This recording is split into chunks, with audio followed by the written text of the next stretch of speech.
The other day, Jen and I were in bed and we were talking, trying to catch up. And all of a sudden, I hear this moaning and groaning and stumbling coming from the living room. I was kind of curious. It's late at night. What is moaning and groaning and strolling through my house?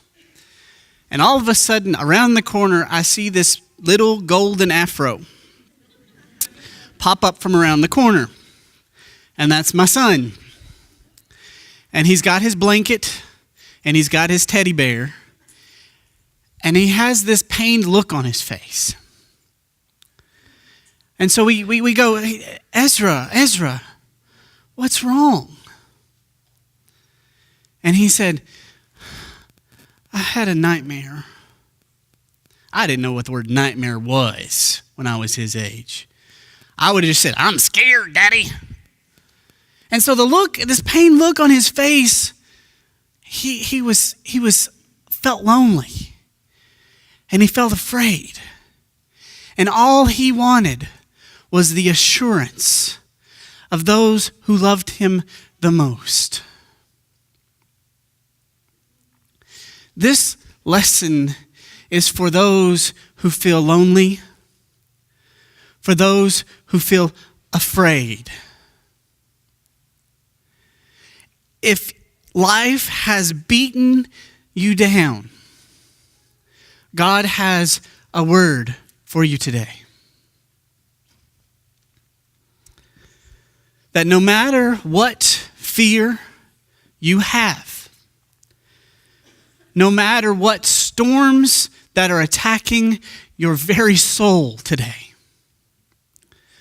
God has a word of love for you today. In Matthew chapter 14, we read a very familiar story in Matthew 14, and starts in verse 22. And if it's okay, I'm going to start reading.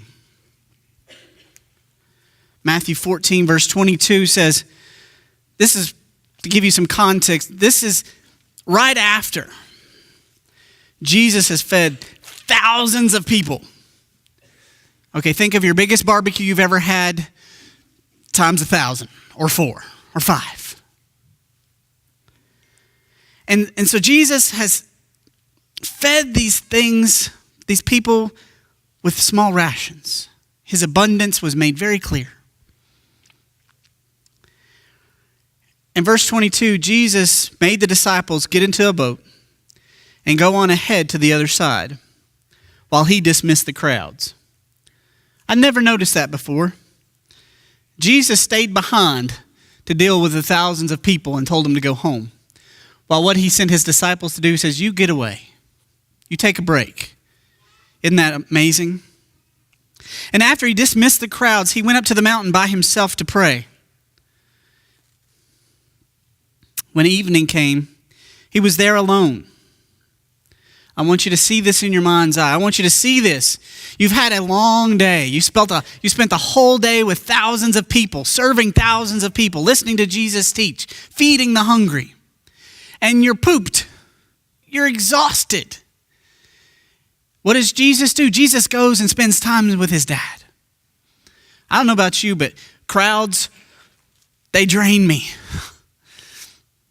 People can drain me. And so as soon as today is over, you know what I'm going to do? I'm going to go hide in a corner. I'm going to have a daddy timeout, is what we call it in my house. Jesus went and spent time with his Father after being drained of people all day. And so he sends his disciples on ahead in the boat. And they're by themselves. If they're not feeling alone at that time, they're about to be. Let's see what the text says here. When the evening came, he was alone. But by this time, the boat, battered by the waves, was far from the land. It's now dark. You know, things change when it's dark, right? Like you walk through your house in the daytime, oh, it's great. At nighttime, these things just come out of the shadows. That hanging shirt is no longer a shirt. It's something scary just waiting to hit you over the head, right? So his disciples are feeling alone. They've had a long day, and they're trying to get to their destination. They're trying to accomplish the mission Jesus has set for them. And Satan has thrown his best at them. And they've not achieved anything. Notice this, the boat battered. I love that word, battered. I don't love being battered, but can you see that image, right? Being whipped around. You ever felt whipped around? You ever felt alone, looking for Jesus? Far from home. The wind was against them. You ever had those times in your life where you're like, I'm trying to do it, Lord. I'm trying to do it, but if I could just catch a break, please. And everything you do, you're met with resistance and opposition. And you're just like, Lord, where are you? And that's all night. You ever spent those long nights by yourself? Struggling, fighting, fearful, afraid, lonely, and just wondering, God, where are you?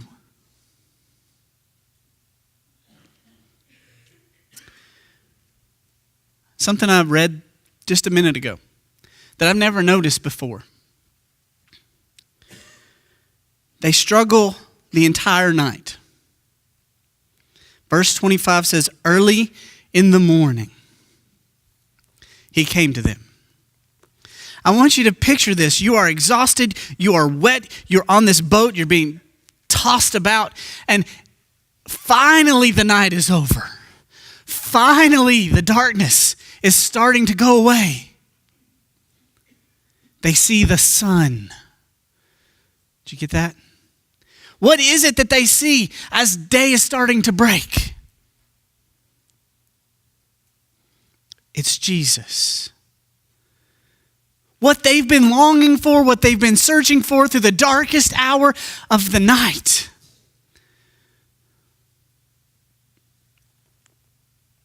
Jesus is coming. Jesus is coming. But they don't even know it yet. He came walking toward them on the sea. Verse 26 says, but when the disciples saw him on the sea, they were terrified, saying, it's a ghost. I really don't blame them. I like to think, Jesus is coming, yay!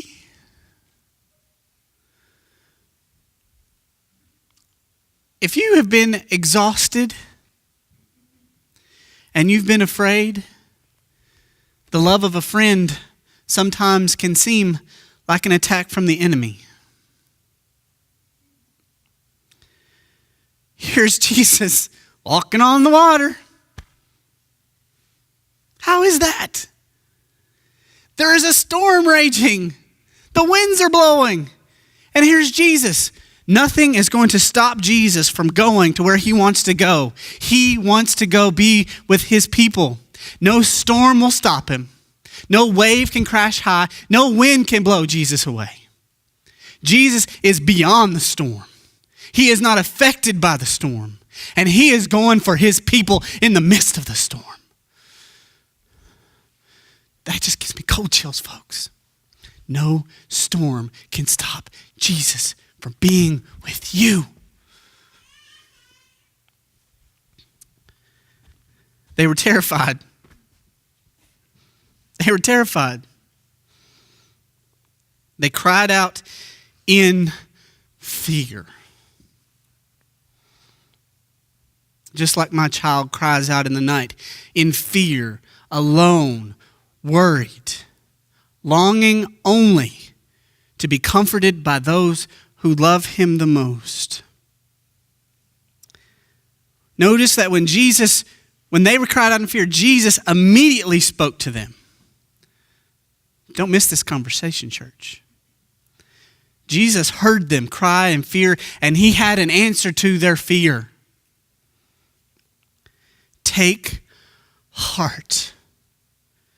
It is I. Do not be afraid. Just as my child crawls up into my bed, feels the embrace of his parents, he knows what he longs for is to know that he is safe and he belongs and he is loved. Jesus says, do not be afraid. It is I.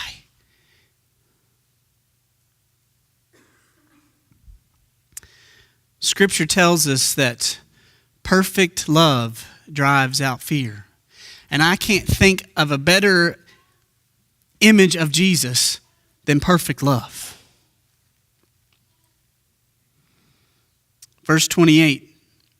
Peter answered him, Lord, if it's you, command me to come to you on the water. I love Peter. I mean, come on.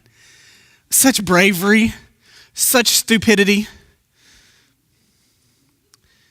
There's a fine line between genius and insanity, okay?